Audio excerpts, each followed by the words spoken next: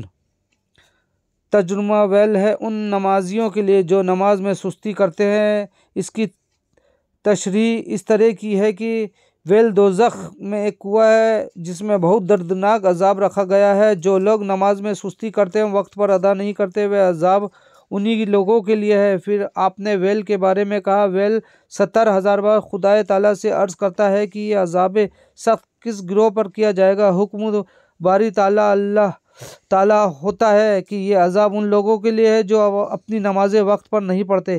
ایک بار میں اور میرے پیر و مرشد سفر کرتے ہوئے دریائے دجلہ کے کنارے پہنچے تو دریا میں طوفان آیا ہوا تھا۔ مجھے فکر چنتا ہوئی۔ حضرت نے فرمایا آنکھیں بند کرو۔ تھوڑی دیر بعد تو جو آنکھیں کھلی تو میں اور حضرت مرشد دجلہ کے اس پار تھے۔ میں نے عرض کیا اسے کس طرح پار کیا؟ ارشاد ہوا 5 بار الحمد شریف پڑھ کر دریا سے پار اتر آئے۔ ایک بار میں اپنے مرشد حضرت خواجہ عثمان ہارونی رحمۃ اللہ علیہ کے ساتھ سفر میں تھا۔ راستے میں خواجہ بہاؤالدین رحمۃ اللہ علیہ سے ملاقات ہو گئی۔ ان کا دستور تھا کہ جو شخص ان کی خدمت میں حاضر ہوتا خالی ہاتھ نہیں جاتا۔ اگر کوئی ننگا آ جاتا تو آپ اپنے کپڑے اتار دینا چاہتے، اسی وقت فرشتے اچھا لباس حاضر کر دیتے۔ ہم کچھ دن ان کی محفل میں رہے۔ جب ہم چلنے لگے تو آپ نے نصیحت فرمائی، جو کچھ تجھے ملا اسے اپنے پاس نہ رکھنا بلکہ خدا کی راہ میں دے دینا تاکہ خدا کے دوستوں میں تمہارا شمار ہو۔ ایک بار درویشوں کی ایک محفل میں آپ اپنے پیر و مرشد حضرت خواجہ عثمان ہارونی رحمۃ اللہ علیہ کی خدمت میں حاضر تھا۔ اتنے میں ایک بوڑھا شخص آپ کی خدمت میں آیا۔ اس نے آپ کو سلام کیا۔ پیر و مرشد نے کھڑے ہو کر سلام کا جواب دیا اور بڑے ادب سے بٹھایا۔ اس نے عرض کیا میرا لڑکا 30 سال ہوئے مجھ سے جدا ہے، پتہ نہیں زندہ ہے یا نہیں، میں اس کی جدائی سے نڈال ہو گیا ہوں، آپ میری مدد فرمائیں۔ اس کی واپسی تندرستی اور سلامتی کی فاتحہ اخلاص کی التجا ہے۔ حضرت نے جب یہ بات سنی تو مراقبے میں سر جھکا دیا۔ تھوڑی دیر بعد سر اٹھا کر حاضرین سے فرمایا اس پیر مرد کے لڑکے کی سلامتی کے لیے فاتحہ اخلاص پڑھو۔ فاتحہ اخلاص پڑھی گئی۔ اس کے بعد آپ نے اس بوڑھے سے فرمایا آپ جائیں اور جس وقت آپ کا لڑکا مل جائے اس کو ساتھ لے کر میری ملاقات کو آئیں۔ ابھی وہ بوڑھا شخص راستے میں ہی تھا کہ ایک شخص نے آ کر خبر دی کہ آپ کا لڑکا مل گیا۔ گھر پہنچ کے لڑکے کو سینے سے لگایا اور الٹے پاؤں لڑکے کو لے کر حضور کی خدمت میں حاضر ہوئے۔ خواجہ عثمان ہارونی رحمۃ اللہ علیہ نے اس لڑکے سے معلوم کیا کہ میاں تم کہاں تھے؟ اس نے عرض کیا سمندر میں ایک ناؤ پر تھا اور ناؤ کے مالک نے مجھے زنجیروں سے باندھ رکھا تھا۔ آج ایک درویش آپ کے ہم شکل بلکہ آپ ہی تھے تشریف لائے اور زنجیروں کو توڑ کر میری گردن زور سے پکڑی اور اپنے آگے کھڑا کر کے حکم دیا کہ اپنے پاؤں میرے ہاتھ پر رکھو اور آنکھیں بند کرو۔ تھوڑی دیر بعد فرمایا آنکھیں کھولو۔ جس وقت میں نے آنکھیں کھولی تو اپنے آپ کو تنہا اپنے مکان کے دروازے پہ کھڑا پایا۔ اتنا کہہ کر وہ کچھ اور کہنا چاہتا تھا مگر حضرت نے اشارے سے چپ رہنے کے لیے کہا۔ بوڑھے نے یہ سن کر حضرت کے قدموں پہ سر رکھ دیا اور وہ باپ بیٹے چلے گئے۔ حضرت خواجہ معین الدین چشتی رحمۃ اللہ علیہ پورے 20 سال تک اپنے پیر و مرشد حضرت خواجہ عثمان ہارونی رحمۃ اللہ علیہ کی خدمت میں حاضر رہے۔ جانوے دل سے پیر کے ہر حکم کا پالن کرتے رہے۔ آپ کی اس جان توڑ خدمت کے بدلے حضرت شیخ خواجہ عثمان ہارونی رحمۃ اللہ علیہ نے ایسی نعمت اور دولت عطا فرمائی جو حد و حساب سے باہر آتے۔ معرفت و حقیقت کی تمام منزلیں طے کرانے کے بعد پیر کامل حضرت شیخ خواجہ عثمان ہارونی رحمۃ اللہ علیہ نے وہ تمام تبرکات جو انہوں نے بزرگان عظیم سے حاصل کی تھی اپنے ہونہار مرید حضرت خواجہ معین الدین چشتی کو عطا فرما کر نصیحت فرمائی۔ اے معین الدین، اللہ کی مخلوق سے کسی چیز کا لالچ نہ کرنا، کبھی بھی آبادی میں نہ ٹھہرنا اور کسی سے کچھ نہ مانگنا۔ خواجہ غریب نواز رحمۃ اللہ فرماتے ہیں کہ اس کے بعد پیر و مرشد نے فاتحہ پڑھ کر میرے سر و آنکھوں کو چوما اور فرمایا تجھے خدا کے سپرد کیا معین الدین حق کا محبوب ہے اور مجھ کو اس کی مریدی پہ بڑا ناز ہے۔ اس کے بعد غریب نواز کا سفر اور بزرگ سے ملاقاتیں۔ خواجہ غریب نواز رحمۃ اللہ علیہ نے پیر و مرشد حضرت خواجہ عثمان ہارونی رحمۃ اللہ علیہ سے اجازت حاصل کر کے بغداد کا رخ کیا۔ راستے میں کئی جگہوں پر ٹھہرتے ہوئے خرقان پہنچے۔ خرقان اس زمانے میں ایک چھوٹا سا قصبہ تھا مگر اس کی شہرت شیخ عبدالحسن خرقانی کی وجہ سے تھی۔ خواجہ صاحب نے آپ کی ذات سے باطنی فیض حاصل کیا۔ کچھ دن خرقان میں قیام فرمانے کے بعد آپ وہاں سے آگے بڑھے۔ راستے میں جہاں کوئی خدا رسید بزرگ کا مزار ملا، آپ نے قیام فرمایا اور باطنی فیض حاصل کیا۔ مازندران کی سرحد کے قریب استراباد ایک مشہور اور اچھا شہر تھا۔ جس وقت آپ وہاں پہنچے، شیخ ناصر الدین رحمۃ اللہ علیہ وہاں قیام پذیر تھے۔ وہ ایک بلند مرتبہ اور خدا سیدھا بزرگ تھے۔ ان کا سلسلہ صرف 2 واسطوں سے حضرت شیخ بایزید بسطامی رحمۃ اللہ سے ملتا تھا۔ حضرت خواجہ غریب نواز رحمۃ اللہ علیہ کافی دنوں تک ان کی خدمت میں رہ کر نور عرفان حاصل کرتے رہے۔ وہاں سے روانہ ہو کر اصفہان چلے گئے۔ اس وقت اصفہان دنیا کے خوبصورت اور مشہور شہروں میں گنا جاتا تھا۔ انہی دنوں اصفہان میں شیخ محمود اصفہانی تشریف فرما تھے۔ ہمارے خواجہ نے آپ سے ملاقات کی۔ یہ ملاقات بھی عجیب و غریب تھی۔ 2 مردان حق آمنے سامنے کھڑے تھے اور ہر 2 جانب سے نور کی بارش ہو رہی تھی۔ قدرت کا کرشمہ تو دیکھیے کہ اسی زمانے میں حضرت خواجہ قطب الدین بختیار کاکی رحمۃ اللہ علیہ مرشد کامل کی تلاش میں سفر کرتے ہوئے ادھر آ نکلے اور اصفہان میں قیام کیا۔ آپ اکثر شیخ محمود اصفہانی رحمۃ اللہ علیہ کی خدمت میں حاضر ہوتے رہتے تھے، کیونکہ آپ ان سے بہت عقیدت رکھتے تھے، اس لیے آپ سے بیعت کرنا چاہتے تھے، مگر قدرت کو کچھ اور ہی منظور تھا۔ ایک دن آپ کی نظر حضرت خواجہ معین الدین چشتی رحمۃ اللہ علیہ پہ پڑ گئی، جس سے نورانی کرنیں نکل رہی تھیں۔ بس پھر کیا تھا، آپ حضرت خواجہ معین الدین چشتی رحمۃ اللہ علیہ کی خدمت میں حاضر ہونے کے لیے بے قرار ہو گئے، اور ایک دن حضور خواجہ غریب نواز رحمۃ اللہ علیہ کی خدمت میں حاضر ہو گئے اور آپ کے دست حق پرست پر بیعت کر کے ارادت مندوں میں شامل ہو گئے۔ حضرت خواجہ غریب نواز رحمۃ اللہ علیہ اصفہان سے کچھ فرما کر ہمدان پہنچے۔ وہاں اس وقت کے سب سے بڑے اور زبردست عالم حضرت شیخ یوسف ہمدانی رحمۃ اللہ علیہ سے ملاقات کر کے فیض و برکت حاصل کیا۔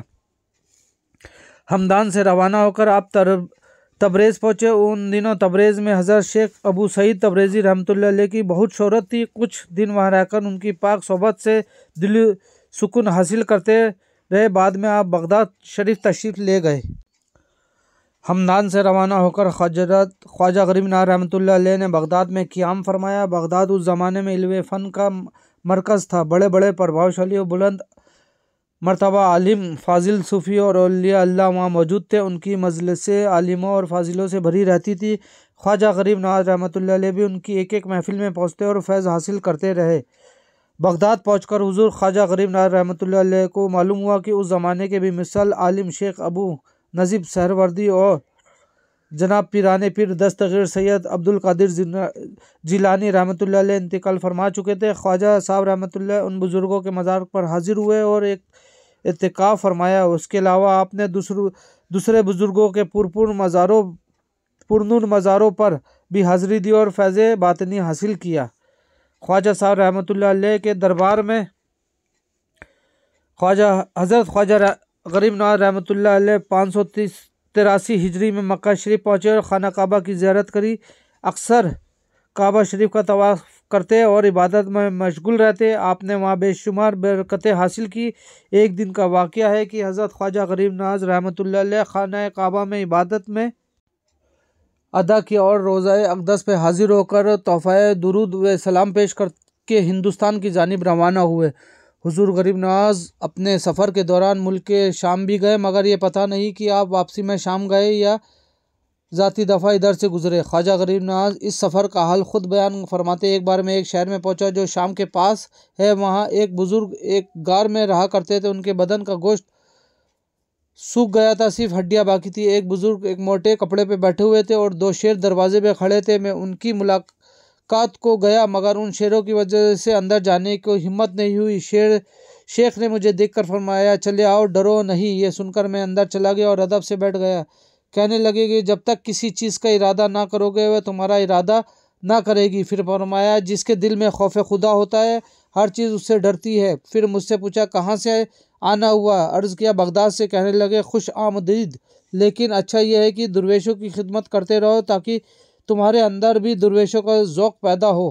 پھر فرمایا، مجھے کئی سال اس گفا میں رہتے ہوئے گزر گئے۔ ایک بات سے ڈرتا ہوں۔ میں نے پوچھا وہ کیا بات ہے؟ انہوں نے کہا ہے نماز، جس کی ادا کرنے کے بعد اس خوف سے کوئی بھول چک نہیں رہ گئی، اور نماز ہی میرے لیے عتاب اللہ کی پکڑ ہو جائے۔ روتا ہوں بس اے درویش، اگر نماز ادا کی تو سبحان اللہ، ورنہ مفت میں عمر بیکار ہوئی۔ اس کے بعد کہنے لگے نماز کو نیم سے پورا نہ کرنا، اس سے زیادہ کوئی گناہ نہیں۔ مجھے معلوم نہیں کہ میری نماز خدا تعالیٰ نے قبول فرمائی یا نہیں۔ پھر مجھے ایک سیب دیا اور فرمایا کوشش کرو کہ حق نماز ادا ہو، ورنہ کل قیامت کے دن شرمندگی ہوگی۔ دوستو، اب اس کا آگے کا سفر میرا اگلے ولاگ میں جلد سے جلد کوشش کر کے میں دوں گا اور بتلاؤں گا کیسے اجمیر شریف پہنچے۔ تب تک آپ یہ میرے اس کتاب کا جو شروع کا ہے حصہ وہ میں نے آپ کو بتایا ہے اور سنایا ہے، آپ اس کو دیکھیں، اور کوئی غلطی ہو تو مجھے معاف کریں۔ میں نے پوری کوشش کری ہے ان کے بارے میں بتلانے کی، کتاب کے حوالے سے، جو کہ ہند الولی غریب نواز کتاب ہے، اس میں سے میں نے پوری کوشش کری آپ کو بتلانے کی، اور انشاءاللہ تعالیٰ ابھی کافی بڑی کتاب ہے، اور کوشش کرتا رہوں گا کہ آپ کو آگے سے آگے اس کتاب کے بارے میں، جو کہ غریب نواز کی پوری جو جیونی ہے وہ اس کتاب کے اندر ہے، موجود ہے، اور بھی کتابوں میں ہے، مگر میں نے اس کتاب میں سے آپ کو جو الفاظ سنائے ہیں، اس میں میرے سے پڑھنے میں کوئی غلطی ہو تو مجھے معاف کرنا، اور میں اب اگلے ولاگ میں آپ کو جلد سے جلد وہ بھی بتلاؤں گا۔ پھر ملتے ہیں دوستو، اور کوشش رہے گی کہ اچھے سے اچھی چیزیں میں آپ کو دکھاتا رہوں۔ الوداع دوستو۔